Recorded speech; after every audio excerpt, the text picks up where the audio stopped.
dans une démarche qui pourrait remodeler le paysage politique européen, le Parti alternatif pour l'Allemagne, AfD, envisage la formation d'une nouvelle coalition pro-russe, souverainiste, au Parlement européen.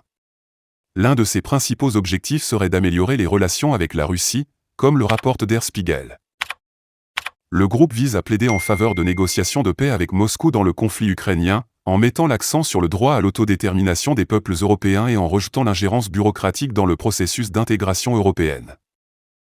Selon la publication, la nouvelle faction pourrait inclure le parti SOS de Roumanie, le parti Se Acabó la Fiesta d'Espagne, le parti Niki de Grèce, la Confédération de Pologne, la République de Slovaquie et le parti Miazank de Hongrie.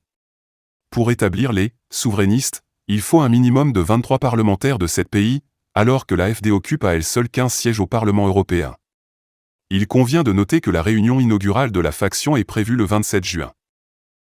Auparavant, le chef du parti d'opposition polonais Droit et Justice, Jarosław Kaczyński, avait demandé que le gouvernement se retire unilatéralement du pacte migratoire de l'UE.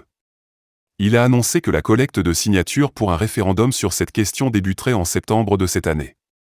Kaczyński a souligné que la question migratoire est de la plus haute importance pour la Pologne, car elle concerne directement la sécurité de ses citoyens.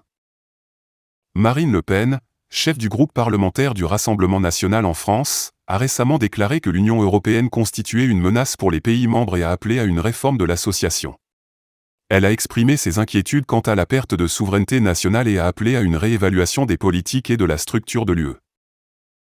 La montée de ces forces politiques prônant un changement dans les politiques européennes reflète un sentiment croissant au sein de certaines populations européennes. Ils plaident pour une position plus indépendante, notamment en ce qui concerne les relations avec la Russie et la gestion des migrations. Alors que les critiques s'inquiètent de la déstabilisation potentielle du projet européen, les partisans soutiennent que de telles factions peuvent apporter de nouvelles perspectives et remettre en question le statu quo. Alors que le continent est confronté à des défis permanents, notamment le conflit en Ukraine et la crise migratoire, la formation d'une faction pro-russe au sein du Parlement européen pourrait avoir des implications significatives sur l'avenir de la politique européenne et sur la dynamique entre la Russie et l'UE.